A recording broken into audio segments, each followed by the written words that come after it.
For those of you who do not know, she is certainly an inspiration. She is the Director of Public Health at St. Louis County Department of Public Health, and she is a leader in our region's response to the opioid and overdose epidemic, particularly as it affects Black residents and those living in underserved communities. She has organized faith-based initiatives to distribute naloxone and promote addiction treatment in the St. Louis area, and acts as a consulting physician with Missouri's opioid state targeted response program.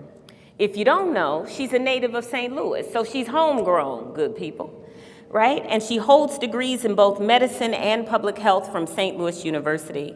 We are going to give her a warm round of applause again because we are glad that she is here with us. So you got this. Good evening, afternoon. It is a pleasure to be here. It is so wonderful to see so many people in this room and for this to be something that we are all passionate about and intentional about. So I am just excited and thrilled to be here. Let's see, my slides are up. So advancing health equity for all. Am I hidden? Let's see. Uh-oh.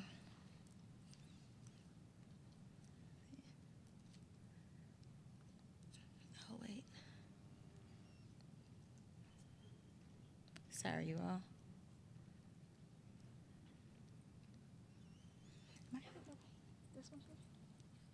Okay, so just slow. I think we got it. Okay, thank you. So I'm just going to spend just a little time, 10, 15 minutes, just talking about the health department and what we're doing in this space to advocate for racial equity and advance equity in our region. So one thing some people ask me, like, why am I at the health department? I was practicing medicine, and why did I leave that? And one thing I want to share with you all that I was passionate about coming into this position because it's an opportunity to take care of communities, not just individual direct clinical care, but being able to truly lean in and push through with our communities to advocate for health. Thank you so much. So I stand before you as the health director of St. Louis County Health Department, but also as a Black woman with lived experience in St. Louis. So in this position, I bring all of that to this role. So my lens is not only talking about public health, but it's also inserting my experiences, my family members' experiences, my friends' experiences, our community experiences, our traumatic experiences dealing with racism in St. Louis and navigating complicated healthcare systems. So I bring all of that to this position to truly advance equity, reduce inequities, reduce disparities in the community, because it's time for us to have a focus on our own well-being in our bodies, but also on our community's well-being. So I'll define public health a little bit in equity, discuss a little bit about health disparities in St. Louis, County Health Department, specifically what we're doing at the health department to make sure that we have an intentional role in this space. So what is health? Some people often think of health as if you're not well, then you're sick, or if you're sick, you're well. But for me, health overall is not just the absence of disease, it's not just the absence of sickness, but it's truly promoting mental health, behavioral health. It's promoting wellness within our bodies, within our communities. So although we say public health, we're really talking about community health. And what does that look like? Because if we know if our communities are thriving and striving, then we know down to the individual level, our individual bodies are also thriving as well. So with public health, what we do collectively, we are all about preventing disease, prolonging life, advancing life, identifying those areas in our community that have long-term disinvestments in which we see multiple inequities with variance all the way from breast cancer rates to cervical cancer rates down to opioid overdose rates. So public health is community health, and it's all about caring for our communities. So our social determinants of health, all of these different boxes here is something that I am making sure at the health department that we are truly embracing. One thing that is new is for us to start having those discussions about the intersection of racism and health. Of course, over the last few years, that COVID-19 unmasked a lot that a lot of us who were already in this space was aware of, but it became visible to the community. So at that point, people had to do something. But there's been so many of us who was working to do something behind the scenes for so long. And unfortunately, it took a pandemic to really unmask and rip that Band-Aid off to our key priority areas so we can see what is truly going on within our communities. So addressing the effects of systemic racism in our healthcare systems and what does it mean for you to interact with a healthcare system, that is something that we are newly entering into that space with making sure we partner with our healthcare partners and our community healthcare partners as well. But the health department has embedded itself in all of these different areas throughout our community with my health promotion team, environmental team. We don't often think about tick-borne illnesses or illnesses from mosquitoes. So we actually monitor for all ticks and mosquitoes and vectors all throughout St. Louis County. And I have a lab that tests every day that if we identify some malaria or some type of disease in one of those mosquitoes, we're able to go out and treat right away.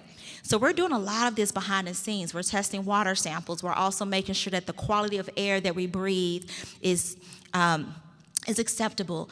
Because what we do know that if we have poor air quality, which affects climate change, then we're going to have more asthma attacks. We're going to have more of our babies showing up into the hospital with asthma exacerbations and COPD exacerbations. So public health is not just about what you physically see with what we did in the pandemic, but it's truly caring for communities. So what is health equity? It is making sure that everyone have a fair and just opportunity to be healthy as possible and have access to care. And what does access to care really look like? We use those terms a lot, but what does it truly mean to access healthcare? And once you get there, what does it truly mean to be treated fairly and equitably and just and to have your voice heard and be involved in the decision-making process while you're interacting with that clinical healthcare team? So a little bit specifically with St. Louis County, and this is a map of North County, we put this slide in to show that if we, even now in 2023, going into 2024, that what we do know that in North County is where we see some of our biggest health inequities, and we only have a few healthcare centers right now to meet that need in 2023. I do want to end on with one example of how we're addressing a huge concern in our community. Everyone always know me to talk about opioids a lot, but I kind of want to switch and talk a little bit about what we're seeing with homicides, because it's also something that's important that we need to make sure we're intentional with talking about, because unfortunately we're losing our black men to homicides and to overdoses. So I want to shed light on homicide information right now. So gun homicide data, in 2021, we lost 136 individuals. 77% of victims of gun homicide were black men. 63% of gun homicide victims were black men between the ages of 17 and 43. And if you look at the mortality rates, this is a map of all of St. Louis County. The darkened bluish teal areas is where we're seeing the highest rate of homicide mortalities in our communities. So our black men and our black communities. So what we're doing at the health department, we created this campaign. It's called When the Shooting Stops. And it's about the families, the grief, the impact on our communities when it's happened. We often think about the individual, which definitely my hearts go out to that individual who lost their life and their families, but we don't often talk about the trauma, the impact it left on our families. And what does that mean for us to come together collectively to heal, because we're still losing people. So When the Shooting Stops campaign, what we did, we identified various individuals who unfortunately lost a loved one to gun violence. And we're telling their stories, the family stories, the impact it had on them, the children that was left behind, and how we can elevate the voices of those families and of communities and really show that our communities are once again have been impacted by something that could have been preventable. So we consulted community members on story concept and message development. So we got community voice, partnering with the community. We had the idea, but we wanted the community to give us the strategies and to let us know and give us permission as to what we can show and what we should not show. We invited people who represent the intended audience to review materials before finalizing and disseminating to make sure that they were okay with it, to give us feedback, criticize us. And then we learned what strategies and language were more effective for the intended audience. So we listened and learned from our community to make sure we didn't use offensive language and to make sure we use language that would bring in and build that relationship with communities. If you have your phone, you can scan this QR code, but I'm going to play just a short clip of this video. And what you will see started in the first quarter of next year that we'll release a series of videos telling individual stories and building on this to try to move towards a space of healing in our communities. And is it going to automatically play?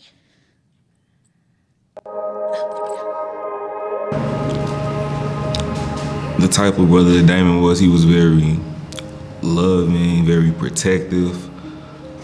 He definitely wanted the best for me. We used to love to listen to music. Like, he loved Lauryn Hill. I remember he had like a giant cutout of Lauryn Hill, like the straight poster in his room. And I remember my mom, she worked nights. So when she'd leave from work, we'll, just put all the music in there and just play all the music in her room and just vibe. So he called me like 2-3 days prior and was like, yo, we gonna see who wears a better outfit with this polo hat for my nephew's graduation. And so my mom called me and told me she heard that Damon was shot. I just rushed to the scene, like I just blacked out and just drove straight there. And so that was the outfit he died in. And so just seeing that hat and just seeing him like that,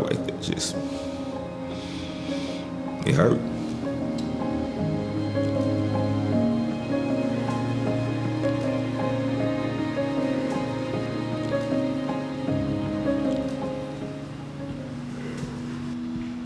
His death, I didn't believe it. I was just like, maybe they mixed it up. They couldn't have been Damon. If he got shot, he gonna make it, And it was the shock. But when I walked and seen him, it made it real. And then I was just in a state of rage. And just anger overcame me. And just, honestly, I just wanted to hurt anybody that seemed like they did anything to my brother. The impacts of the trauma of losing a loved one unexpectedly has a grave impact that's long lasting on the families itself. And then also there's a heightened sense of vulnerability that I think comes along with losing a loved one to gun violence. I think violence is a public health crisis. It's something that impacts individuals in the sense that it's not only the impacts the person who was, killed, unfortunately, but that immediate family, and then their immediate family, and then it spreads out to family and friends, and then the community as a whole. What brought me strength was looking at my mom,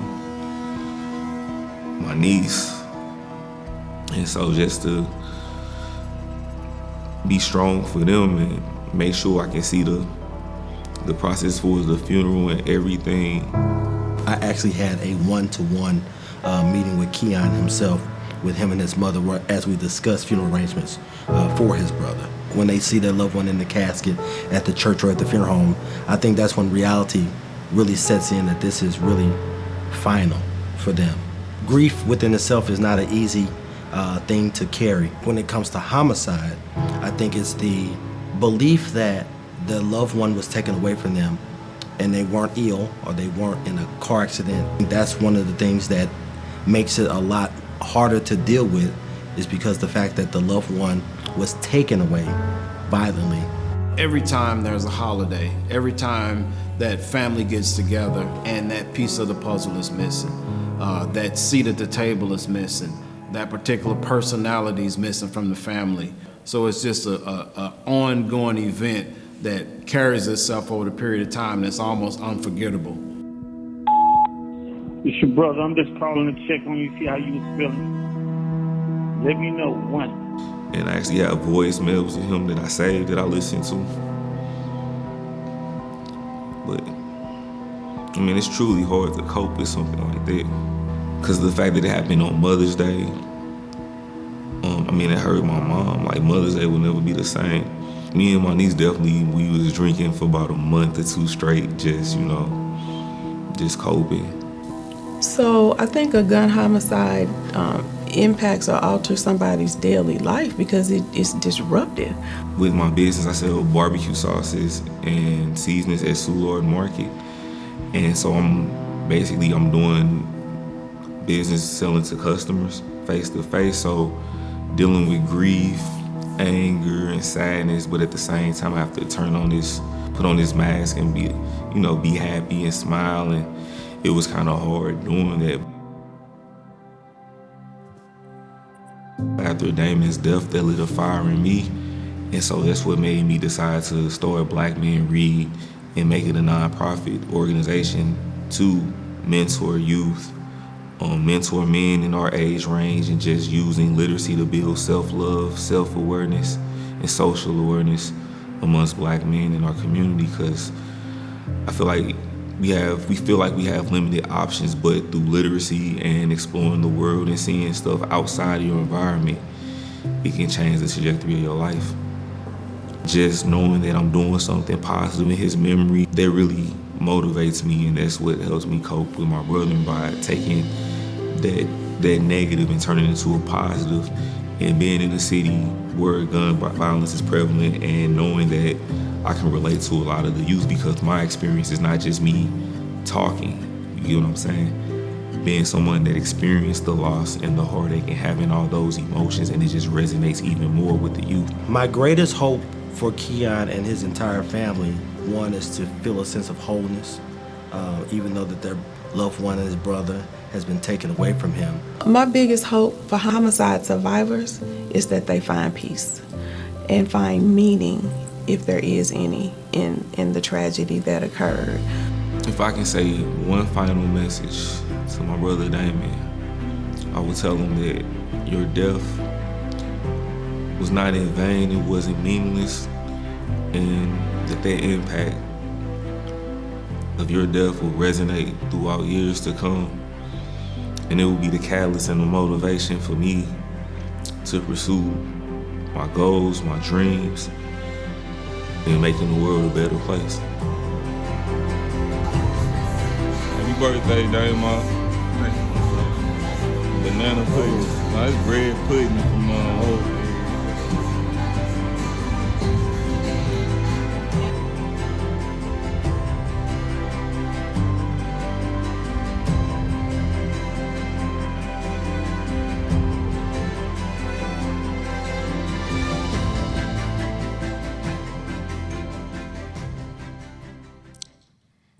And with that, thank you.